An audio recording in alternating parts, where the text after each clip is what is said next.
Beliau merupakan salah satu ulama besar yang berperan penting dalam perlawanan terhadap kolonialisme dan konstruksi Islam Nusantara. Nama lengkap beliau adalah Muhammad Khalil bin Abdul Latif.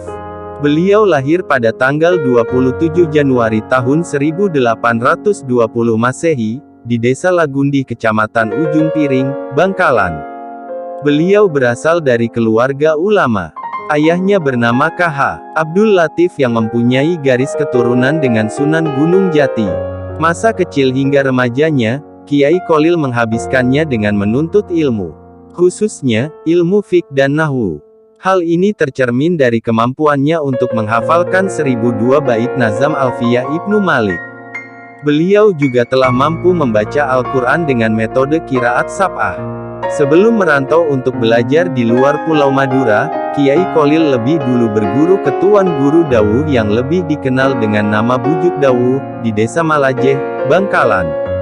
Selain itu, beliau juga belajar kepada Tuan Guru Agung yang dikenal dengan sebutan Bujuk Agung. Setelah itu, Kiai Khalil mendatangi satu pesantren ke pesantren lainnya untuk belajar ilmu agama. Di antaranya adalah pesantren Bungah di Gresik, pesantren Langitan Tuban, pesantren Cangaan Bangil, pesantren Darussalam, Kebon Candi Pasuruan, pesantren Sidogiri Pasuruan, pesantren Winongan dan pesantren Salafiyah Syafi'iyah Banyuwangi.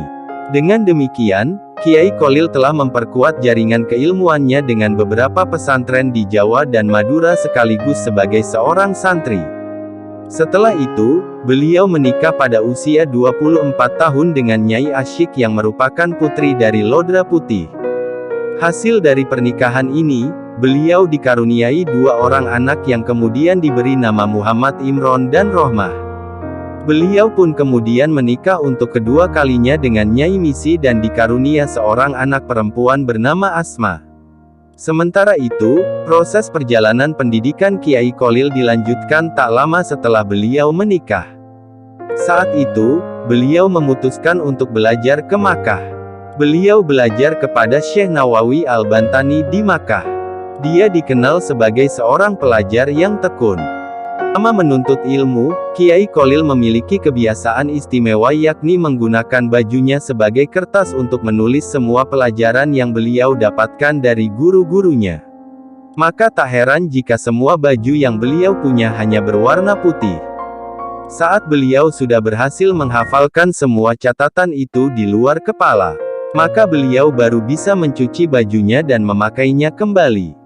Selain mempelajari tentang ilmu eksoteris seperti tafsir, hadits, fiqh dan ilmu nahwu, beliau juga mempelajari ilmu esoteris ke berbagai guru spiritualnya yaitu Syekh Ahmad Khatib Sambas Ibnu Abdul Ghoffar yang bertempat tinggal di Jabal Kubais.